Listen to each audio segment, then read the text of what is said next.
Okay, here we have a couple of different phrases you should be familiar with, and they are all things you've learned before, so let's read through them. Ich komme aus Midland. Ich gehe nach Florida. Ich kenne Fritz. Ich wohne in Coleman. Ich habe einen Hund. Or, we look at the second.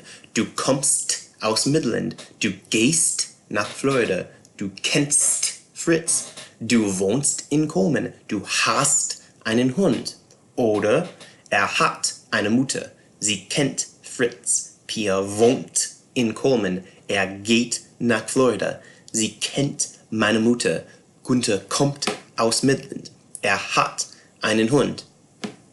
So we have a question down there too. What is the difference between the sentences in each group? And we have the same basic sentences. We have just a little bit of difference. I'll give you a minute to think about that, because I want you to work on discovering these things on your own so you can get used to that, working your way through figuring out how things work, using the examples in front of you. Okay, so what I'm hoping you're seeing is, oh, look at that. They all start with different subjects. Look at that. Every time it's do right here. Over here, it is ich every single time. Now this column seems a little bit messier, but these are all the second person. Yeah, we have he, she, we have it, or also you can use people's names. All of those are the second person, and all of those are going to act the same way, so they're all down here. So then what difference is that making in the sentence? Kom geh ken wohn hab oder kommst, gehst, kennst, wohnst, hast. Oder hier hat, kennt, wohnt, geht, kennt, kommt, hat. So you can see all the verbs are slightly different, and you're wondering like, what? That's so weird. What's going on there? We do the same thing in English. Think about the word do and does. Do those words mean the same thing? Yes.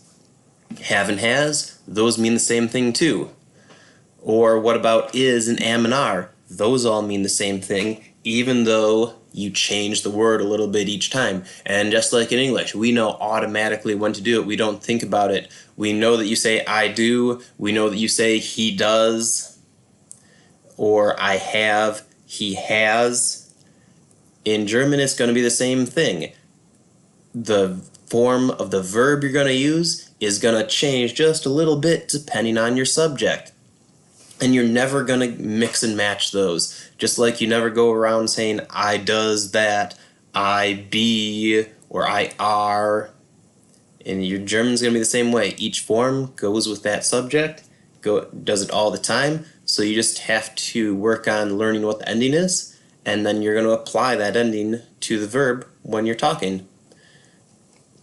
Okay, so if we asked you about do, what ending goes do? St, kommst. Or ich, what ending goes with ich? There we go, we have that every time. Or, what ending goes with he or she or it? T, you got that t every single time on here. Now I have some practice problems for you below right down here. So what I would ask you to do is pause this, fill them in, and then I'll go through the answers for you to see if you're getting it or not. So pause this right now. Alright, let's take a look and see what answers we have. Hat. Ich gehe. Kennst du. See, we got to do there, so it's kennst. Mary kommt. Kennst du. Ich wohne. Woher kommst du? Wie heißt er? Chris wohnte. Ich komm. Susi geht. Ich kenn. Ich hab. Du gehst. Kennst du. Ich kenn. Kennt. Sie hat. Pia kommt. Und es kommt. There we go. And there will be some other exercises posted for you on this webpage so you can work through those and make sure that you're doing it all right.